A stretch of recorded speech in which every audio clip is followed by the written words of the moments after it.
Noi annunciamo questo problema da molto tempo, ma ci sembra di essere nel film Don't Look Up, quando l'asteroide minacciava la Terra e nessuno se ne rendeva conto e nessuno correva ad agire. Se non si riuscirà a invertire la rotta, da qui al 2041 in Veneto il numero di coppie con almeno un figlio sotto i 20 anni calerà del 24%.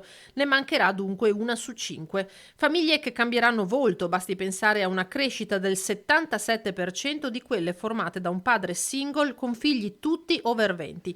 Denatalità e progressivo invecchiamento della popolazione sono un mix letale, come torna a denunciare il Forum delle associazioni familiari. L'Italia è il terzultimo paese dell'Europa a 25 per risorse messe a disposizione della famiglia. Con l'assegno unico che è arrivato l'anno scorso c'è stato un piccolo saltino avanti, siamo quintultimi.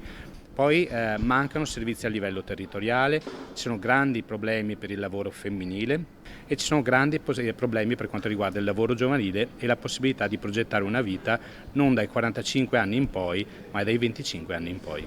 Le azioni da mettere in campo sono dunque quelle che possono dare soluzione a queste storture: più servizi territoriali, aumento dell'assegno unico, maggiore sostegno alle giovani coppie sul fronte abitativo e, perché no, l'applicazione anche in Italia del discusso quoziente famiglia. Se ne parlerà sabato mattina proprio a Treviso. Al Salone dei 300 abbiamo convocato un'assemblea regionale del forum aperta a tutte le forze che ci stanno del territorio. Sono invitati sindaci, saranno presenti sindaci, la regione, ANCI Veneto, imprenditori e associazioni di categoria e sindacati, perché la questione riguarda il sistema paese.